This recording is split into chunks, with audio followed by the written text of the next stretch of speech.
standing to urinate, that's strange to me.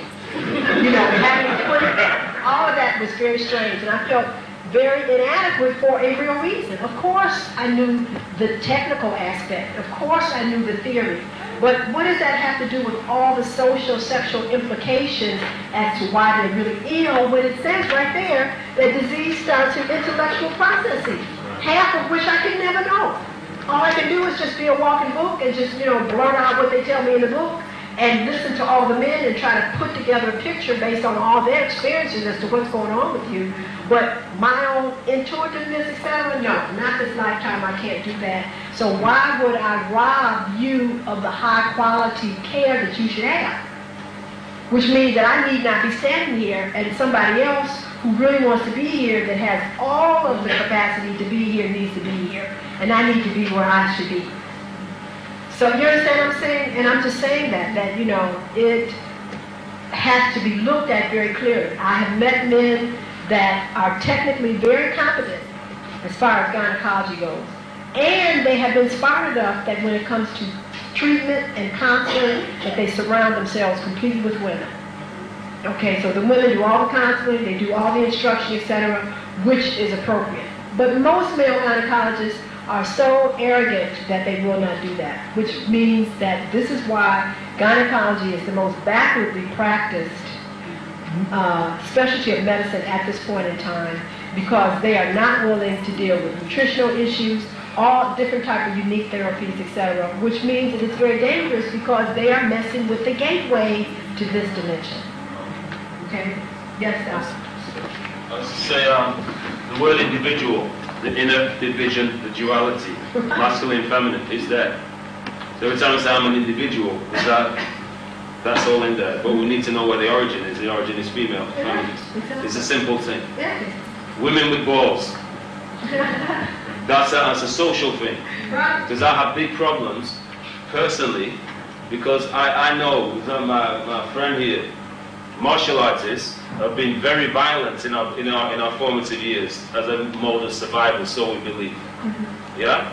I've got a thing in me called Beast, which is ready to jump like this.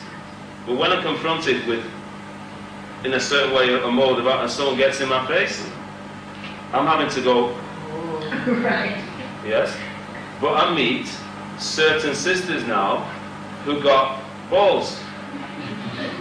And they want to stand and fight. Now, I keep saying, yeah, I'd like this case in martial arts, fighting, you know what I'm saying? I think that everybody should have the ability to defend themselves or whatever. But as a mode of argument, I'd sooner not go there and keep a thing there. But it seems to be this nurturance thing that's coming out in society now, the draping in gold of everything, and it's all like they're going to stand up and we're going to say, I've got big difficulties with it. However, Setme is the lioness. How do Yeah, but see, I'm under her patronage. She is my aunt that I carry, and see, I'm under her patronage.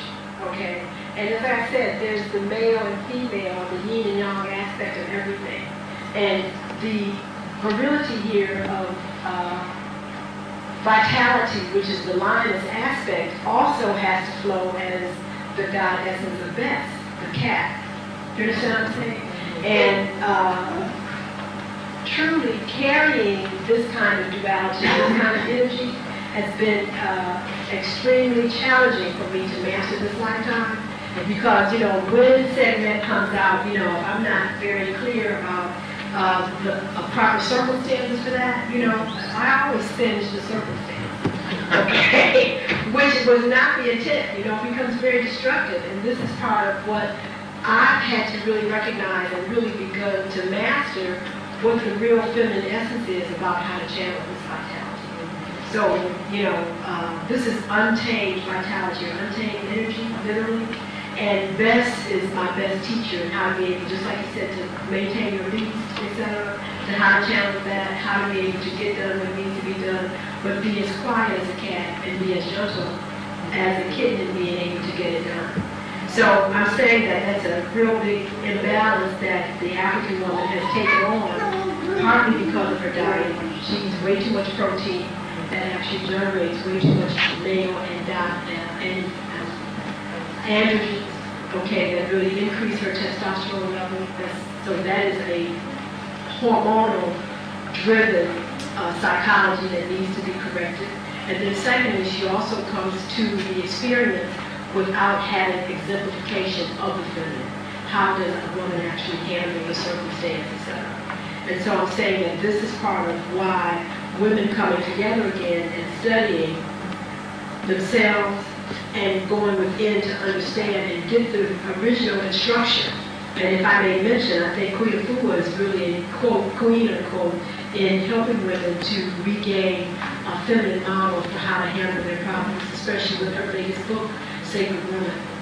So, having done these studies with her and been through the Sacred Woman training, it has been a wealth of information for me to use at my professional level as to how to handle circumstances in a very gentle and very tasteful way that really isn't offensive. Okay, we have to really learn that again. So I hope, you said the lady said Emily, that answered your question, that this is an intellectual imbalance where there's a conflict in understanding the feminine relative to the masculine and how does that play out in the male's life. And so, you know, we need men to be able to counsel men in understanding how to unleash their femininity, okay, and how that looks, etc., and not label themselves as having, you know, sexual identity issues and a lot of other things that we still aren't comfortable with. You know, I do, you know, Dr. Pat Newton talks about the post-traumatic slavery syndrome, and it's a very serious issue that we have to look at as to how much of that, especially for us in America, that we're still carrying.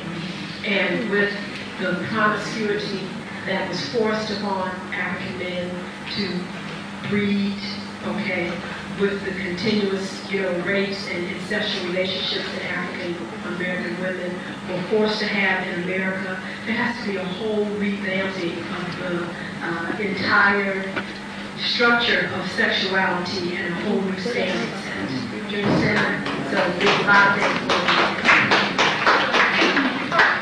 If you go into Africa, I'm Igbo, and recently with my research, I've had to go back in history and see how women handle things. And one thing we women seem to forget is not just only the nutritional aspect and the hormonal aspect, which is also very important, but in addition to that, African women seem to take as a standard of emulation European women and what European women have gone through. And that is a big problem, because if you go into like Igbo tradition, for instance, when men went out to war, the person who was the field marshal was a woman. And they went and did the physical battle, she did the spiritual battle. She held a staff called Utata Suuna, which meant that they believed that this was an invisible shield, that by the sheer power of the spirituality of the woman, that woman would protect them in battle. At home, the wives would tune in spiritually to see their men actually overcoming the victims. So there is a way a woman can fight, a way a woman can put forward. But we have to remember that we had a whole system, a whole structure where women did things on their terms. We had businesses, we worked, but we controlled the space in which we worked, which meant that you could raise your family and there would not be a decision between mother and job. But that's something we have forgotten and which we need to really go back to.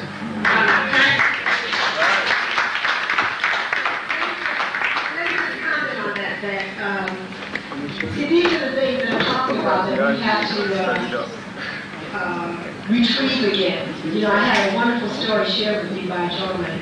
And he told me that he used to be in the insurance business. His wife was dead at that time, and he was telling me how much he loved her. And he was saying that, you know, whenever she asked for it, he felt compelled to provide for her. And he said it was very interesting that he had a situation where she was expecting some money or something, and he sold insurance. And so he went to the appointment to sell his job with the insurance, and he was, you know, kind of wheeling around and acting like he would buy the insurance policy. So he said he just went politely over to the door and locked the door. I thought that was so cute. He said he went to the door and locked the door and told him that, you know, nobody's leaving here today unless I sell this insurance policy, because I'm not going home and tell my wife that I do not have what she wants.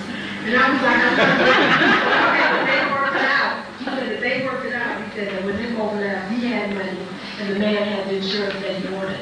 But he was just saying that it was so important to him because he really cared for his wife and thought that she was that important that he would not allow a circumstance to allow him not to be victorious. And I'm saying that that kind of really edifies the fact that the woman has this kind of power that she can actually endow in her family, whether it be your child that says that he cannot fail this test, okay, that he knows that he has to do what his mother or parents have told him because of the value, the love, the nurturing, the care that we're able to